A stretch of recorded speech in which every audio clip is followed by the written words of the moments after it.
So, I'm making a video, and before we begin, I have to give you an introduction why I'm really making this video in the first place. A little backstory: I was at work doing my thing, on a plane, stuck watching a plane get boarded because my unit needed a security detail for a rotation deployment, all that jazz.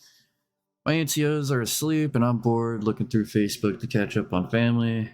Now, Facebook is an oddities, and a video popped up of us, like a live action reenactment of what if Master Chief and Captain America fought. Now, in the live action, and whoever made it did a voting system. Now, I was watching the video and reading the comments, and I saw a lot of people were just genuinely upset with it. And then there was a small percentage of people who just thought Captain America would have slapped him anyways. So we're using MCU, or the Marvel Cinematic Universe of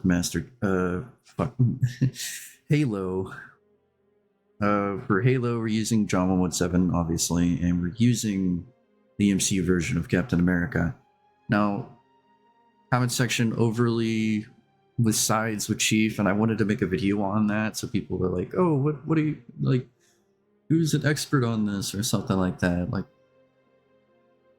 I warn you here, I ain't sure if I'm going to put up a video in post or something, so take that with a grain of salt when watching it entirely. Without further ado, with MCU Cap, we're just going to use without Mjolnir. If we used Mjolnir, it would have been no contest. So, I just wanted to debunk the entire thing, because there's a small percentage of people thinking that MCU Cap would win. We're not going to use Comet's Cap, because I do not want to read an entire, like, go and nitpick through the entire series, going like, what am I going to do here? Trying to find feats and stuff. So, one of the main things that people brought up when it came to Captain America is that he fought Thanos with the Infinity Gauntlet. Now, I'm not sure on the context to that, but he did not fight it alone.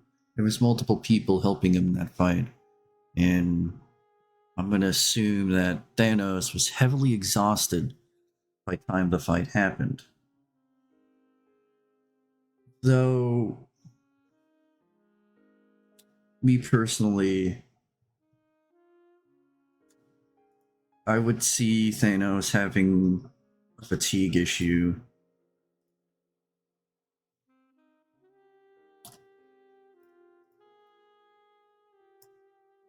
In the entire fight. Now, he is having the Infinity Gauntlet, and how the Infinity Gauntlet really works is self-respective to their own universe. Now, I don't think using Cap really with that fight is a good balance, because the cinematic universe is strange. That's what I'll say.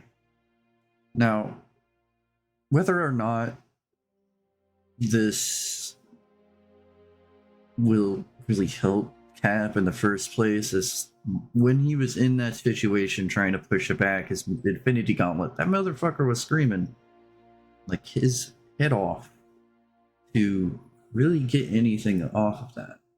Now, it is recorded that Captain America can run around 50 miles per hour, as seen with Bucky in the Winter Soldier and the Falcon, or Falcon and the Winter Soldier series show.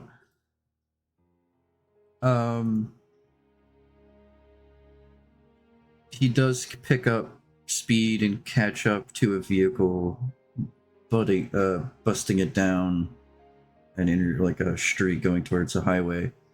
Now the truck is pretty large. It's like a semi, but it's still a feat nonetheless, considering how fast the vehicle can move downhill. Now, Captain America fought in World War One. He was maybe like 20 or something when he got his serum, which I find, compared to the advanced augmentation process of a Spartan-II, is inferior, as that's just a simple injection with a complex array of emitters, it seems, from that capsule, using a chemical reaction to do literally everything for you, making it very, very just easy, which I think is a good a difference between a Spartan and a refined soldier. Now, he doesn't have the amount of gifts as a Spartan does, given that as a child, Spartan-IIs were bigger, smarter, and stronger than everyone in their peers of the entire genetic population that Catherine Halsey has selected. I haven't gotten into the training part, because the training part for the Spartan-IIs gets wild.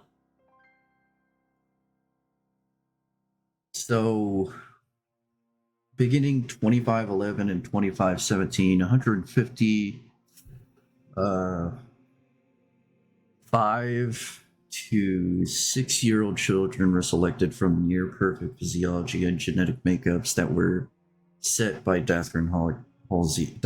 Catherine Halsey's selection protocols. The children were screened for genetic markers like strength, agility, and even predispositions of aggression and intellect. But due to the lack of funding, only 75 were selected, yada yada yada. It wasn't until the accepted candidates were like really taken from their homes in the middle of the night and injected with a sedative and rushed through slipspace to go to reach. Now, that's the introduction. And this was... it gets wild. Because, like, when they first got training in September 24th, 2517, the Spartans were, like, rushed through training with Franklin Mendez at, like, 0530. It was really early for PT and military standards, but it happens.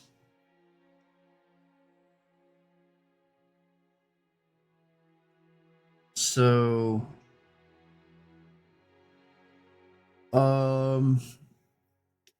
Spartans were like given training, like study classical mechanics and physics, and like Newton laws of motion. They were trained like scholars.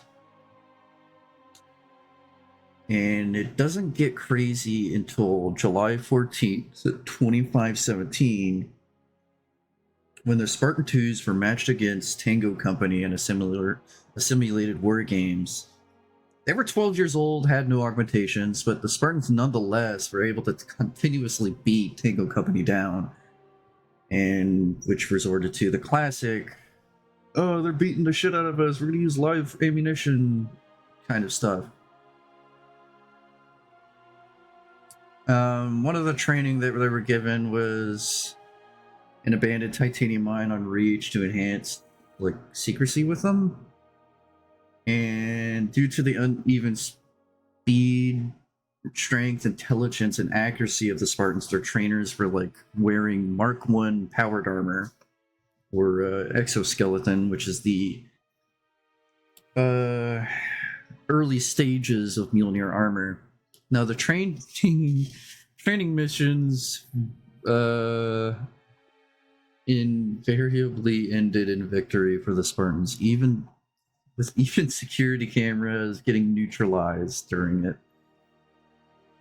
And now, when the kids were going, or the Spartans, I should say, so we don't sound like Catherine here, when they were going through their training, the entire Spartans were seeing it as a game, like an entire thing to enjoy, because that's all they got. They saw it as a challenge and were motivated to do more, which is really scary if an actual soldier in the US military had that mindset, because then soldiers would be outputting nonstop war games. And a 12-year-old somehow defeats a special operations unit, and Tango Company are in the UNSC Marine Corps, and I think, if I'm correct,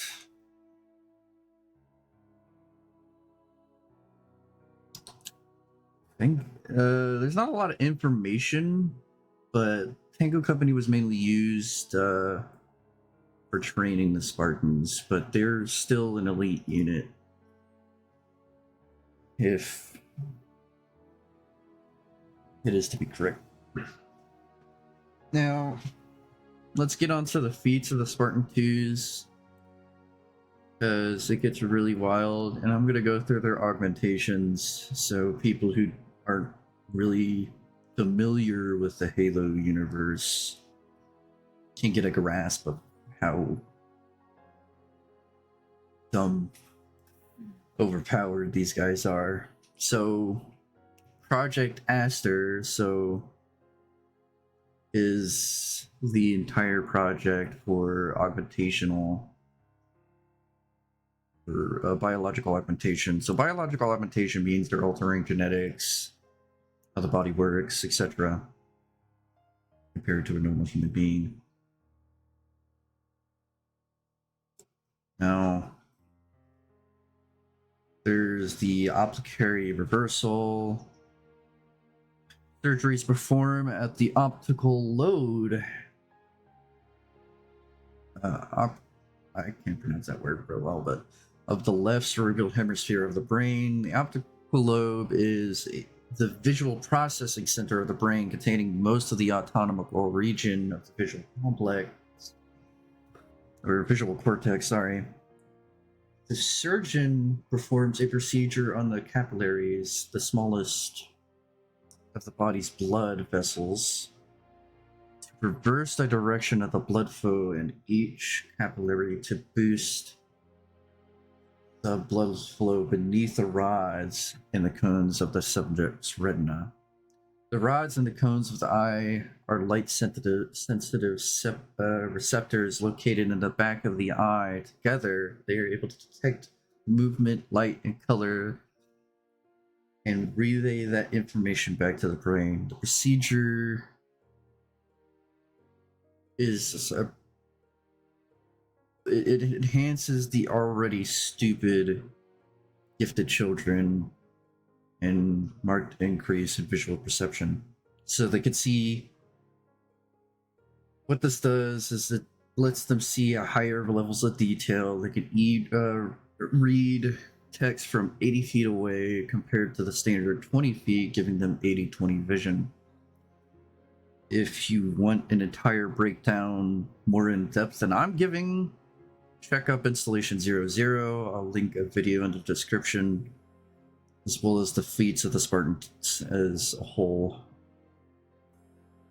But a lot of his channel helps have a better perspective. Even if it's a theory, a lot of his videos are based on theories, but he's still an intelligent individual who knows a lot about the Halo universe, a lot better than I would. Now there's the carbide ceramic ossification. These bones are exposed via a surgery with a theory from Installation 00 is they get an advanced 3D scan of the Spartan skeleton and bone, the carbide is made macroporous, and essentially lets the blood, the bone marrow, still not get suffocated by the by the by the covering of it, as well as helping. Macroporous does more than just help the bones keep the bone marrow still produce like blood cells and stuff, as well as enhancing the strength, as the macroporous is like has like, if I can describe macroporous for you,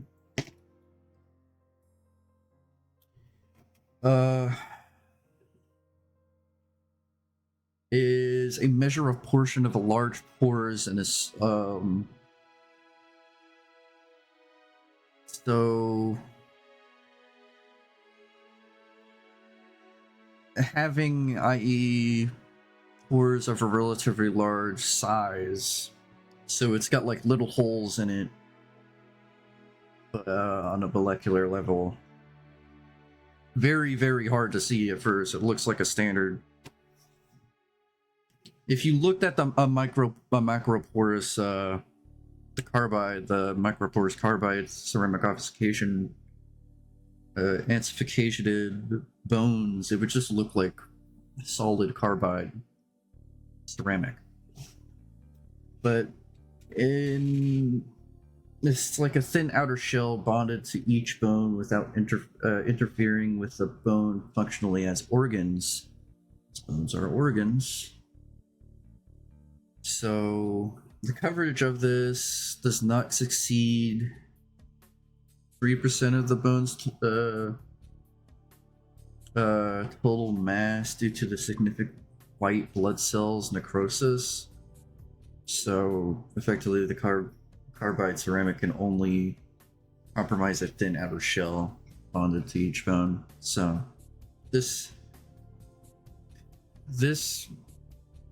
makes the skeletal growth be promoted with the carbide ossification, essentially working with the bone of the carbide to, because carbide ceramic is already very compatible with bone as well. Now, the Cadillac thyroid implant, there's the muscular enhancement injections and superconducting fabrication of neural dendrites.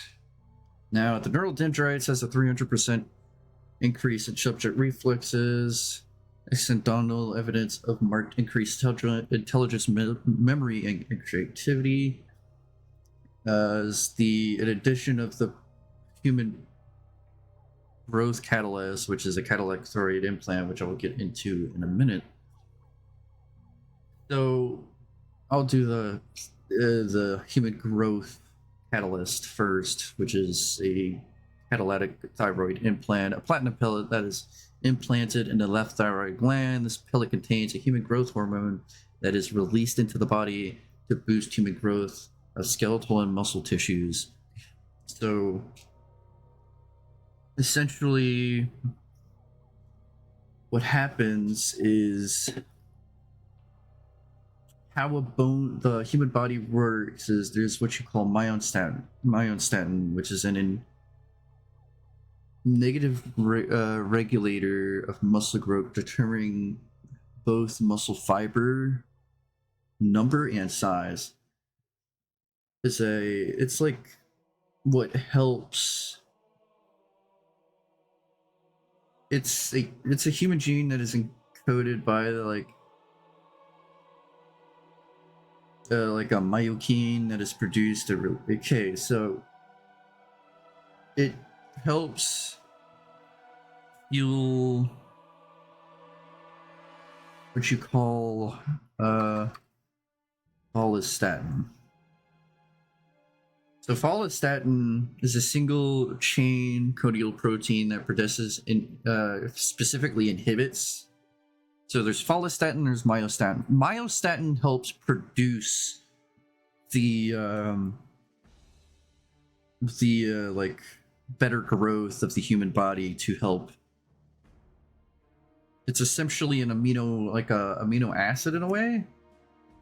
Yeah, it's like the 344 amino acids respectively, resulting in altercation of splicing and precursor. So what follistatin does is regulates how much muscle fibers they are. It's a protein that actually caps. So it's very genetic base. Let's say an individual with less follistatin is going to produce more muscle compared to an individual with more follistatin, which is just gene codes and two isoforms. I'm talking a lot of nonsense, but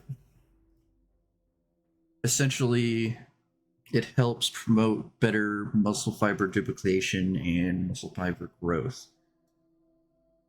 Now, this also increases the height and frame of a Spartan, essentially helping both the hormone just basically targets growth of fast and slow twitch muscle fibers, effectively producing significant gains in muscle mass.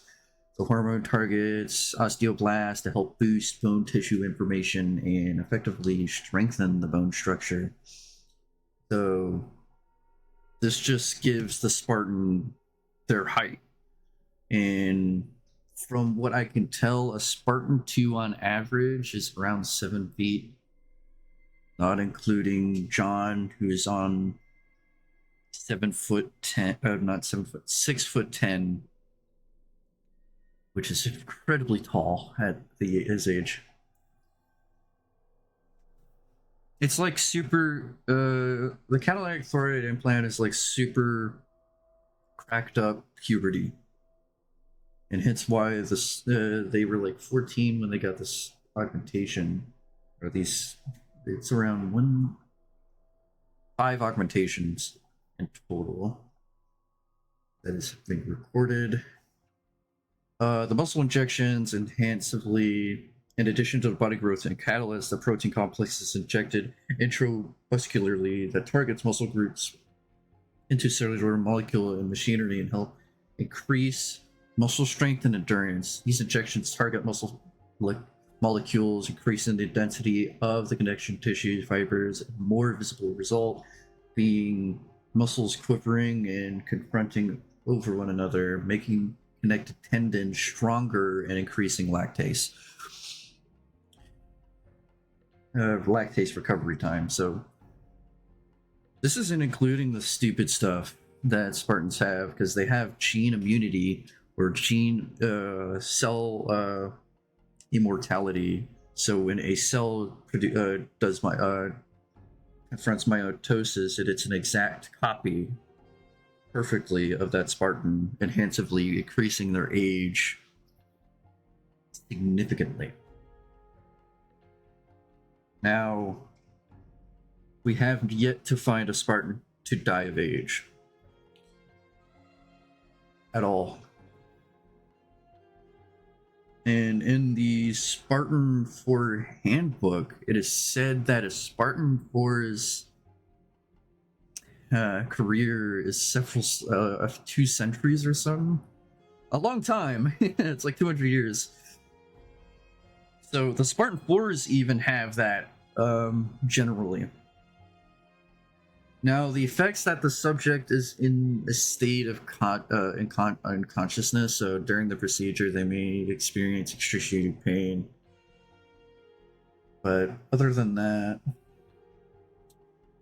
the results of these augmentations and the successful candidates were unpredictable. So a good portion, I think around over half of the Spartan, there was only from my count previously was 33 Spartan-IIs were successful and a few were minor washouts or placed into cryo for hopes of resuscitation.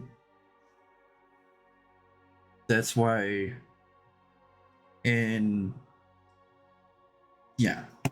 Now here's the feats for the Spartans. Now, Spartan-IIs were capable of running at speeds exceeding 55 kilometers per hour or 34.2 miles per hour.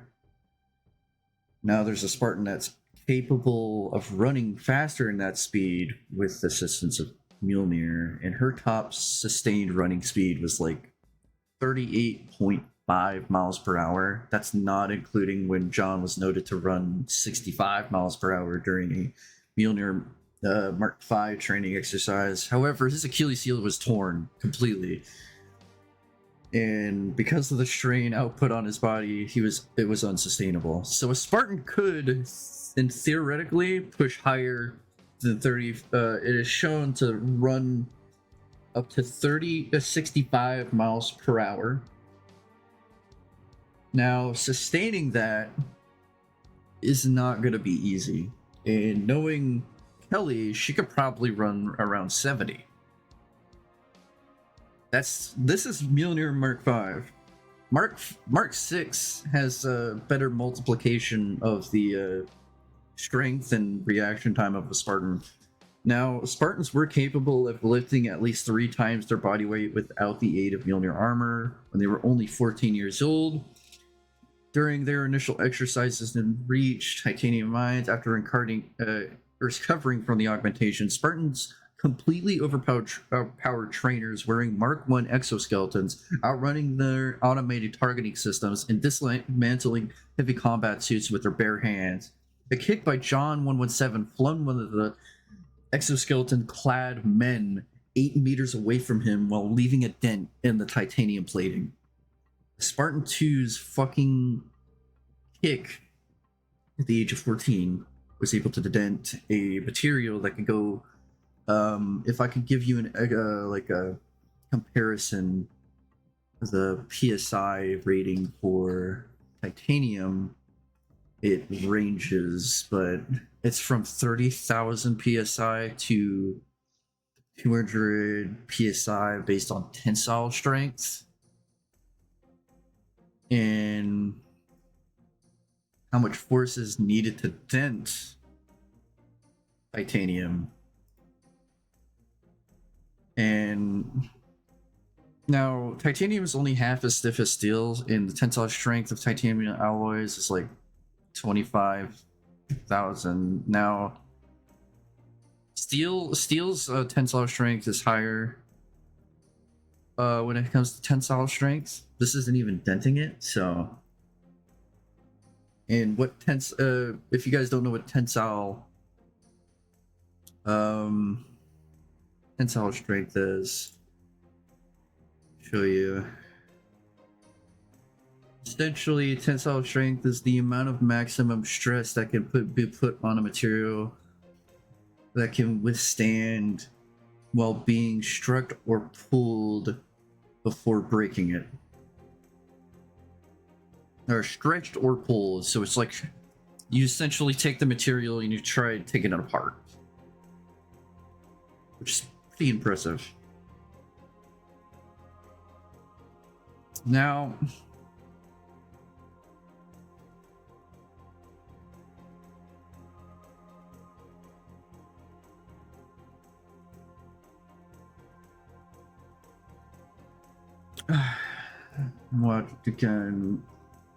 watch the form here.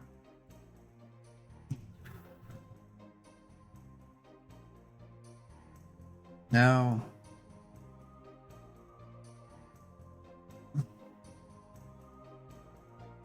there is shown to let's say, so there's a titanium block. So a YouTuber named Demolition Ranch showed a video of him punching using a variety of firearms to shoot through, I think, 1.5 inches thick of pure titanium. And if I can get you the PSI, the amount of PSI of 556 green tip, so 556 green tip is able to put a sizable dent in it. Now,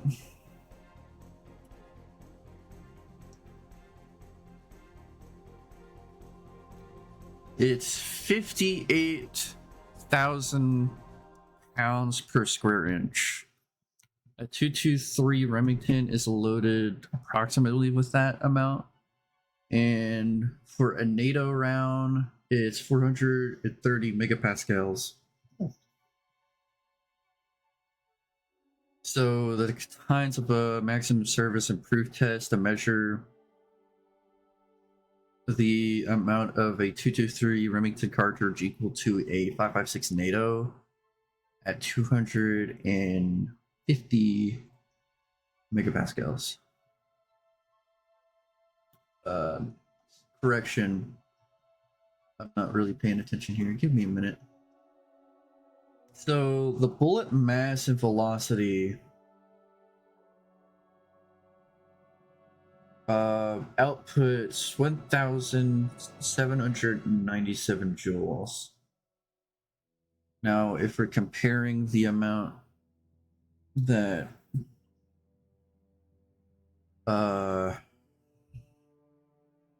here, I'll show you a video of this. Array image.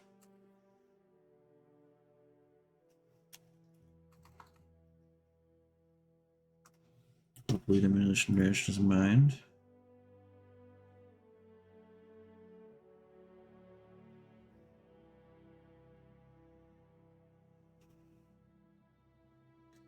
Here go.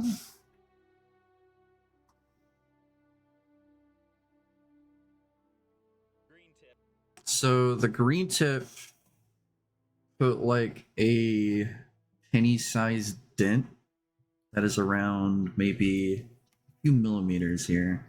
Then he steps it up to a 50 caliber. There's a sizable dent into it as well, but if a Spartan can dent a ceramic titanium, or the titanium plating on a Mark I exoskeleton, that's stupid. This is out of Mjolnir. This is them just training at 14 years old. This is not including the amount of exercise that they could put out.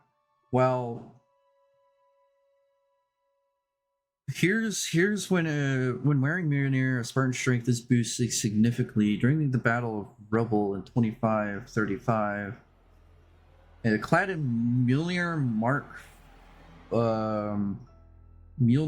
IV, which is a less advanced. It's the first Mjolnir armor to be outputted for the Spartan-IIs. Used her enhanced strength to lift around 1,077 kilograms. This is 2535. This is when Spartan-IIs were still not at their peak. Because over time, the human body will promote more muscle growth and strengthen the Spartans even more.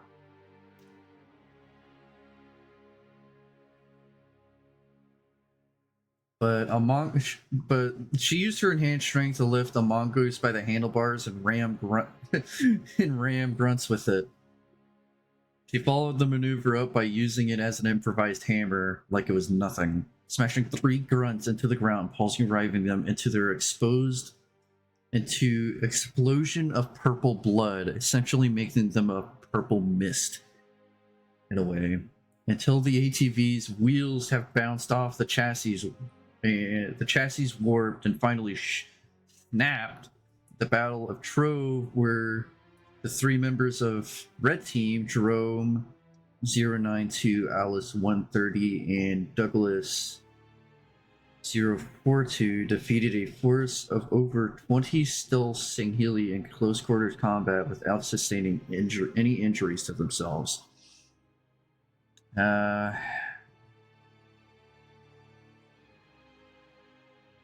Here's where it gets stupid with the Spartans, because Adrilahane is already stupid strong, and it shows a Spartan by the name of Cal 141, which you see in Babysitter, I think, if I'm not wrong, where a Spartan-II in Mark IV assists a group of ODSTs in assassinating a high-value target, but she was capable enough of blocking a Jiralhanae chieftain's gravity hammer with a swing of a single hand, dodging multiple swings from the brute, using her enhanced strength to jump at great heights, and wounding the chieftain with a few punches and kicks.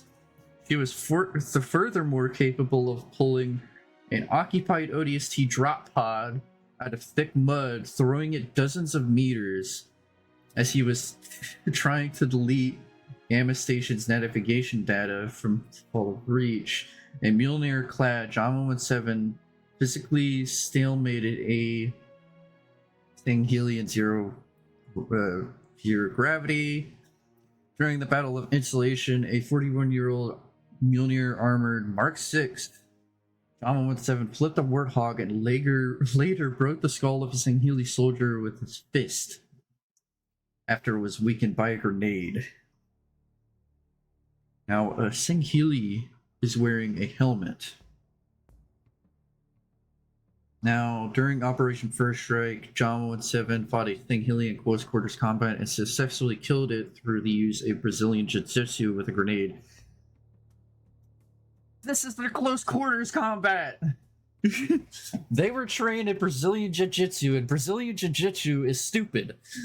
It's one of the most dangerous martial arts out there. Despite being physically overpowered by it, additionally, Linda 058 shot two pilots out of two Banshees flyers, like Banshee flyers, while she was hanging from a titanium cable she was attached to with her arm and a leg, using one arm to aim said rifle and take out those pilots through the small little crack exposed to show the pilots inside those Banshees. Well, the bottle of Onyx, Bill 043 engaged a hunter pair in hand-to-hand combat and successfully killing one by ripping the arm off of its body after Linda 058 bruised its midsection with her sniper rifle. In the same battle, Kelly 083 engaged three Sanghelis in hand-to-hand combat. This is just the surface level of their feats, and it's stupid. The retaining effect is... oh my gosh. Now, there's a second art conflict, self-standing.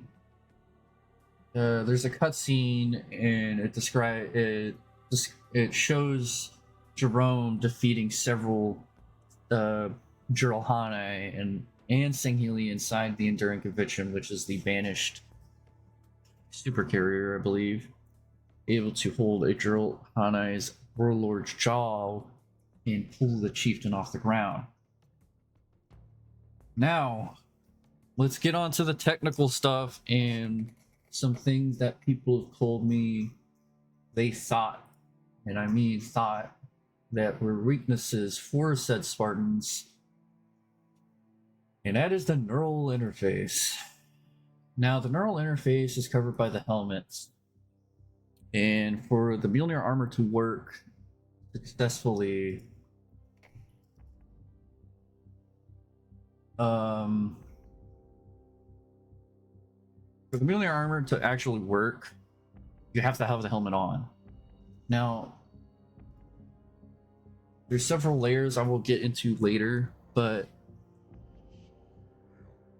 there's the armor components and so on, so I'll get to that later. But there's a part where, so a Spartan-II has a neural interface in the back of at the base of their skull, if not a little higher, where it's connected to their spinal cord and brain, essentially letting them think.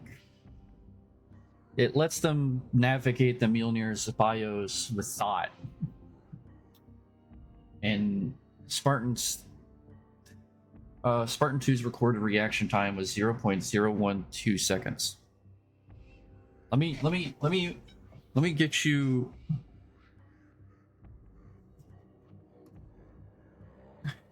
some feats. More feats here. Because there's even stupider. on the Shadows of Reach. But in the book, there was considered close, if not fully outliners, because there's a part where Spartans are squatting 110 to 115 ton boulders in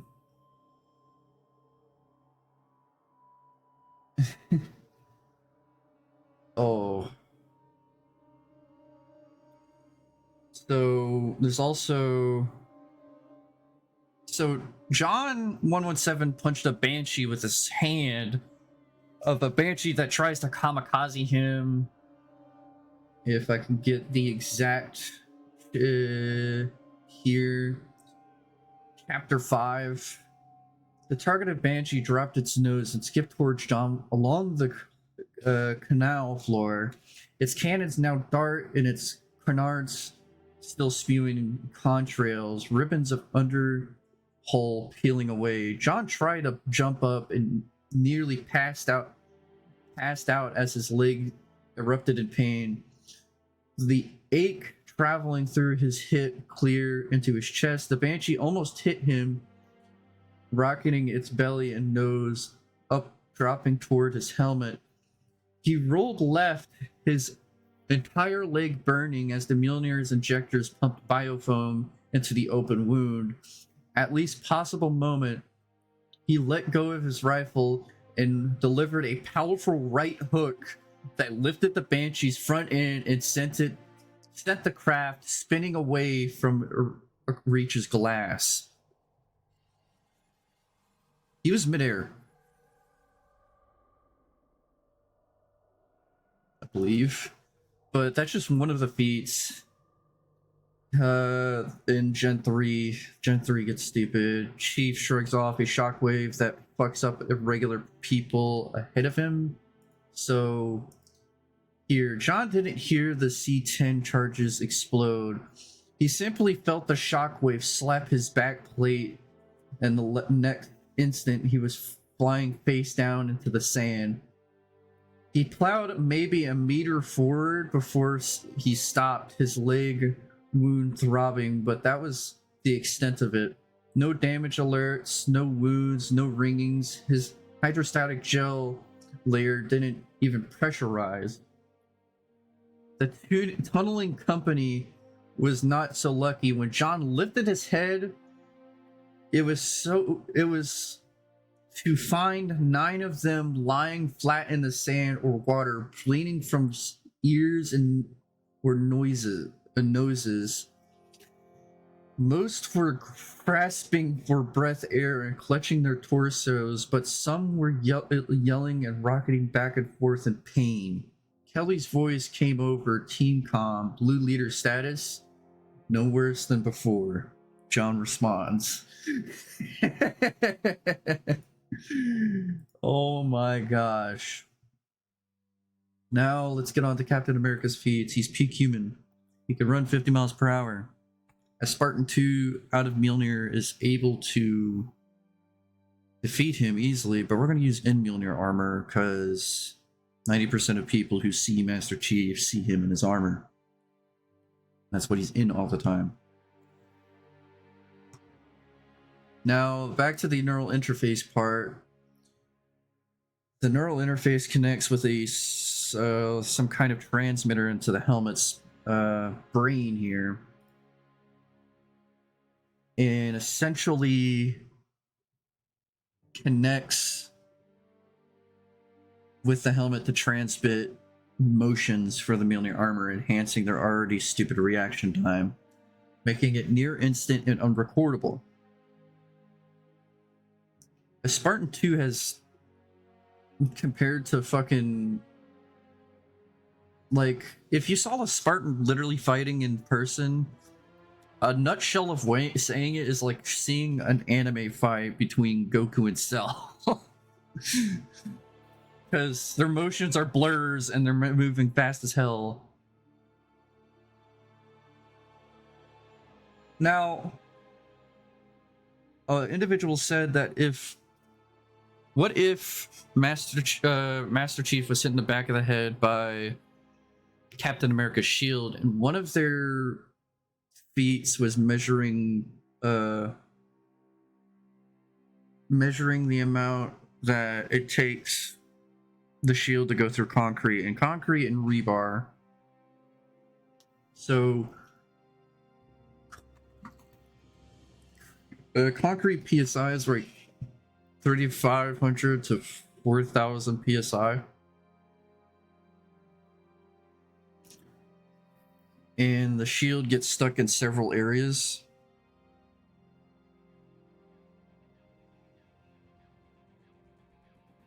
In a corridor. But one of their reasons is like, if it could go through concrete, it can go through titanium. It cannot. It cannot go through concrete. If it can go through concrete, yeah, it's gonna knock him in the head a little bit. But once Chief notices the shield moving in the first place, he's gonna turn around and catch it. As because the serum is, I've seen people try comparing the serum to Spartan-II Augmentation and saying they're similar, if not the same, and they're not in complexity. It's a simple injection. We don't know what this injection does to Captain America or Steve Rogers, and his training is pretty much inferior when it comes to the Spartan-IIs, as they were trained from the age of 6, and their veterancy is spanning, I don't know, 30 to 25 plus years of veterancy fighting super-powered aliens, which are just superhuman compared to a normal average human being. I don't see it happening, and there's been people saying that if he can fight, if he can lift Mjolnir, that's obviously a test of strength. No, it's not. Mjolnir chooses who's worthy and essentially removes the weight entirely. That's why Thor can lift it. Now, there is a part where we don't know the exact strength of Mjolnir entirely in the MCU. And we've seen Hulk lift it with sheer will and rage a little bit. But that's where it ends. Now, the neural interface is covered by the back plate of the helmet. And where you see, if I can get an image up here for you guys.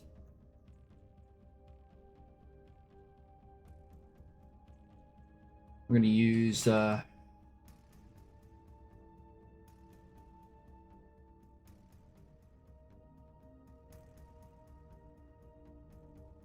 Mjolnir Gen 3 helmets. More images of it. Here.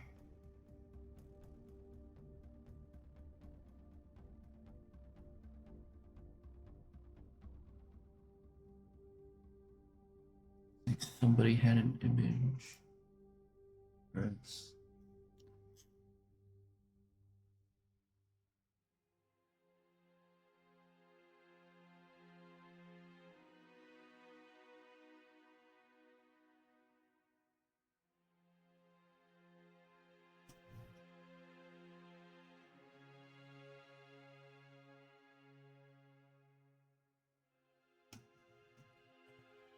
Take a minute.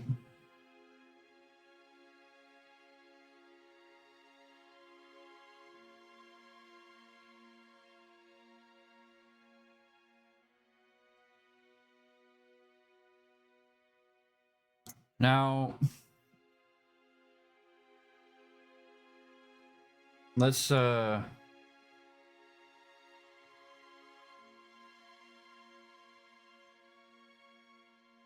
get this here.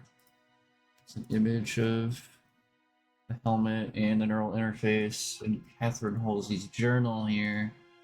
I'm gonna go quick because I'm doing this on just sheer tenacity.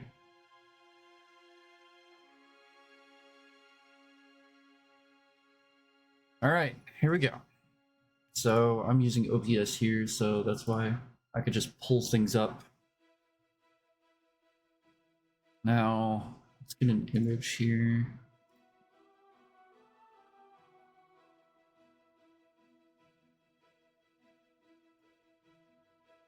Here's the helmet. You see where the, you'd see here where the back of the helm is, you see the link where usually most, if not a majority of AI go to be inserted. Now, I'll show you guys another image.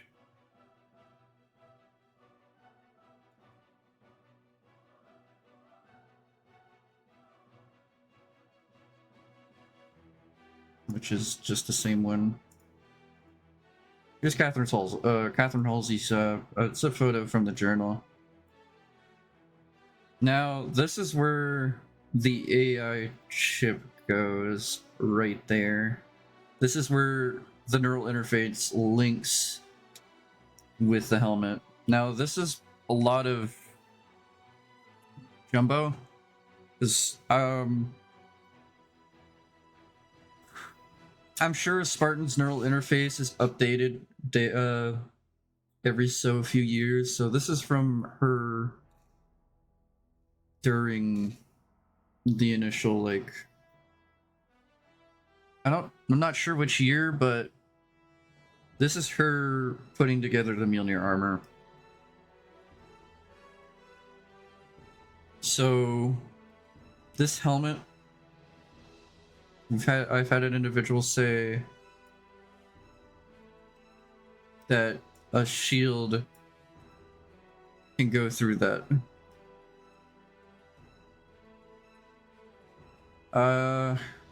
I don't think so, man. I've had somebody online say that, so that's why I wanted to bring it up.